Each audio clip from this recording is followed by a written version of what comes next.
Welcome to the Grove, everybody! My name is Taylor, and today we're learning how to play the Birds of Play expansions for Perch, kindly provided and published by Inside Up Games. We're going to start with a high-level overview of the Perch base game, but we'll be diving deeper into the new editions of Birds of Play. Perch, designed by Doug Hetrick with art by Ari Oliver, is an area majority game where you will place birds and command creatures to win control of locations out on the homestead. You'll always have 2 birds of your own to place each round, but you might end up drawing other players' birds too. Start the game by dealing 2 hidden objective cards to each player and having them keep 1. Hopefully you can fulfill your objective and score some bonus points at the end of the game. Then, move to your first migration phase, placing 2 birds of each player's color into the migration bag. Begin the recruit phase by having each player draw 2 birds from the bag in turn order, then give them 2 of their own birds from the roost. Once everyone has 4 birds, you can move to the perch phase.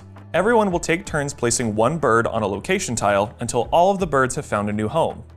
If you place a bird on a location that already has a matching color bird, stack them together to start forming a flock. Also, a player with control of a creature may activate its ability once per round, before or after placing a bird. Then move to the upkeep phase, where you will score points on each location depending on who has the largest, second largest, or third largest flock on each tile. Ties cancel each other out, so 2 players with equal largest flocks on a location don't score anything, leaving third place available. Some of these locations will also give special bonuses, like becoming the new controller of a creature, or sending a bird to the fountain.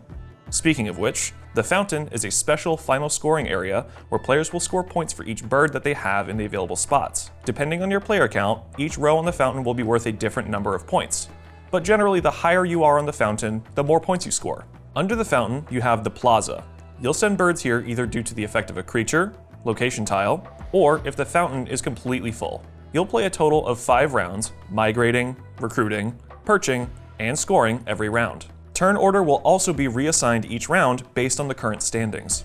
In later rounds, you'll also gain new tools like birdhouses and lightning tokens to help protect and disrupt flocks at different locations. At the end of the 5th upkeep phase, have everyone reveal their hidden objective cards, and award points if they manage to complete it. Then, the player with the largest flock across all locations will get 10 bonus points, and for each creature that a player controls, they'll get 3 additional points. Then, count up the points from the birds on the fountain before adding 1 point for each bird in the plaza. Then, the player with the most points wins. If there's a tie, the player with the largest flock at a location wins. If that doesn't break the tie, the player with the most birds on the fountain is the winner. And if that still doesn't break the tie, then the win is shared. Now that we've done that quick overview of the base game, let's get into what the expansions have to offer. Keep in mind we are playing with prototypes of these expansions, so rules and components are subject to change. First, let's talk about Seeds the Day. Playing with this expansion adds bird feeder tokens to all of the location tiles during setup. The first player whose bird is placed on a location with a bird feeder will collect it and immediately score 3 points. Keep in mind that I said the player's bird, so if someone else places your bird on a location with a bird feeder, you get to collect it and score those 3 points.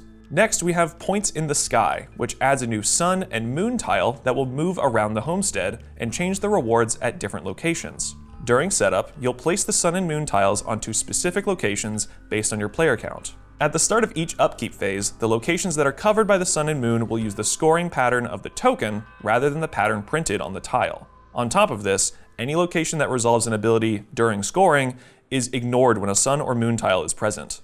After you're done with the upkeep phase, move the sun and moon tiles clockwise around the outer edge of the homestead. In the rare instance that they would move to a location that's been removed from play, simply move the tile to the next available location in clockwise order. And finally, it's time to talk about the Pondemonium expansion. This adds 1 or more pawns to the homestead during setup and allows for new scoring opportunities, more creatures, and new ways to disrupt everyone's flocks. Shuffle the pawns and randomly draw 1 or 2 based on your player count.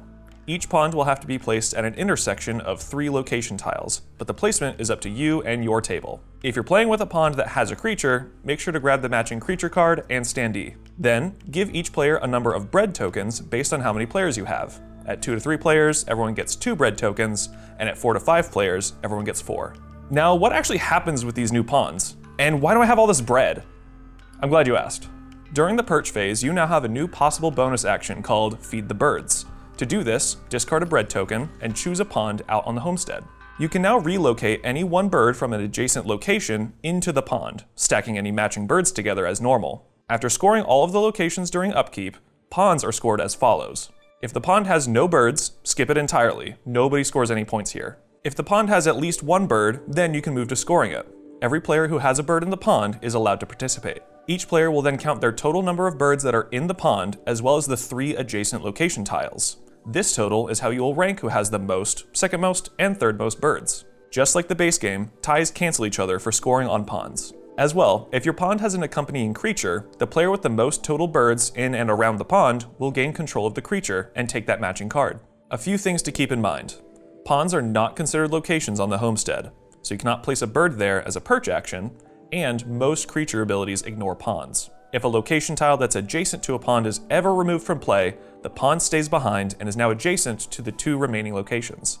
For endgame scoring, birds in ponds do not count towards having the largest flock, and your hidden objective card ignores birds in ponds unless specifically indicated on your card. And with that, you have everything you need to command your flock. If you're interested, a link to our full playthrough of Perch with the Birds of Play expansions is popping up above my head now, or can be found as a link in the description. Find out who's going to be king of the pond, and who's just here for the free bread, as you play Perch with Birds of Play.